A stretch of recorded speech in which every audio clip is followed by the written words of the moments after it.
Hello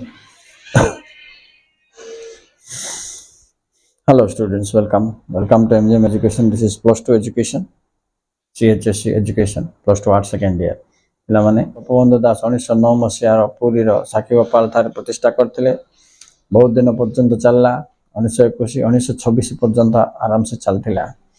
ତାପରେ ବିଭିନ୍ନ କାରଣ ଯୋଗୁଁ ଏହାର ପତନ ଘଟିଥିଲା। ତ ପତନର କାରଣ ଗୁଡ଼ିକ 5ଟି କାରଣ ଅଛି। କ'ଣ ମୁଁ ତାକୁ ତମକୁ କହିଦେବି। ଓକେ, ତ କାରଣ ନମ୍ବର 1 ପିଲାମାନେ ସ୍ଥାନୀୟ ଲୋକମାନଙ୍କର ସମର୍ଥନ କମିଗଲା, ପତନ ହେଲା। ମାନେ ଲୋକାଲ ଏରିଆ ଲୋକମାନଙ୍କର ଯେଉଁ ପ୍ରକାର ସହଯୋଗ ମନୋଭାବ ଥିଲା, ସ୍କୁଲ ଚଲେଇବାରେ ଆର୍ଥିକ ତଥା ଶାରୀରିକ ସାହାଯ୍ୟ ପ୍ରଦାନ କରୁଥିଲେ, ସେଟା ବନ୍ଦ ହେଇଗଲା। ଆର୍ଥିକ ଦୁରାବସ୍ଥା, ମାନେ ତାଙ୍କୁ ବିଭିନ୍ନ ଇଏରୁ ଫଣ୍ଡିଂ ମିଳୁଥିଲା କି ପଇସା ପତ୍ର ଯେମିତି ସେ କଲେ ସ୍କୁଲ ପରିଚାଳନା ପାଇଁ ଯେଉଁ ଅର୍ଥ ଆବଶ୍ୟକ ପଡ଼ୁଥିଲା, ସେତିକି ଅର୍ଥ ସେ ଯୋଗାଡ଼ କରିପାରିଲେନି, ଯାହାଫଳରେ ସ୍କୁଲ ପରିଚାଳନାଟା ଦୁର୍ବଳ ହେଇଗଲା। ଆଚ୍ଛା, ତାପରେ ସରକାରୀ ସହଯୋଗର ମଧ୍ୟ କିଛି ସୁବିଧା ହେଇପାରିଲାନି, ଅଭାବ ରହିଲା।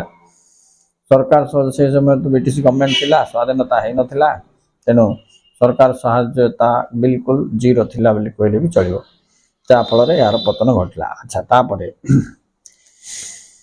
ଆଉ ଗୋଟେ ଜିନିଷ କ'ଣ, ଗୋପବନ୍ଧୁ କ'ଣ କଲେ, 1921 ମସିହାରେ ସେ ଜାତୀୟ କଂଗ୍ରେସରେ ସକ୍ରିୟ ଭୂମିକା ନିଭାଇବାର ଆରମ୍ଭ କଲେ। ଜାତୀୟ କଂଗ୍ରେସରେ ମିଶିଲା ପରେ ରାଜନୈତିକ କାର୍ଯ୍ୟକଳାପରେ ସେ ଏତେ ବ୍ୟସ୍ତ ରହିଲେ ଯେ ସତ୍ୟବେଦୀ ବନବିଦ୍ୟାଳୟର କାର୍ଯ୍ୟକଳାପକୁ ବୁଝିବା ପାଇଁ ତାଙ୍କୁ ଟିକେ ସମୟ ଅଭାବ, ଏପଟେ ତ ଅର୍ଥ ଅଭାବ, ଏପଟେ ସମୟ ବି ଅଭାବ ପଡ଼ିଲା, ଯାହାଫଳରେ ଏ ବିଦ୍ୟାଳୟ ପତନ ଘଟିଲା। ଆଚ୍ଛା, ତାପରେ ଆଉ ଗୋଟେ ପଏଣ୍ଟ ବି ଲେଖିପାରିବା, ତାଙ୍କର ଅକାଳ ମୃତ୍ୟୁ। ମାନେ ତାଙ୍କର ମୃତ୍ୟୁ ଫଳରେ କ'ଣ ହେଲା, 1928 ମସିହା ଜୁନ 17 ତାରିଖ ଦିନ ତାଙ୍କର ମୃତ୍ୟୁ ହୋଇଯାଇଥିଲା। ସେତେବେଳେ ତାଙ୍କୁ 51 ଇୟର୍ସ, 51 ବର୍ଷ ହେଇଥିଲା। ତେଣୁ ଏଟାକୁ ଆମେ ଅକାଳ ମୃତ୍ୟୁ ବୋଲି କହିପାରିବା।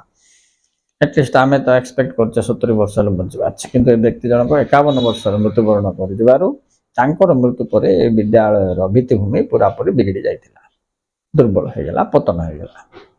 ଇଏ ଥିଲା ସତ୍ୟବେଦୀ ବନବିଦ୍ୟାଳୟର ପତନର କାରଣ ଗୁଡ଼ିକ କ'ଣ। Okay students, thank you very much for watching. Please like and subscribe.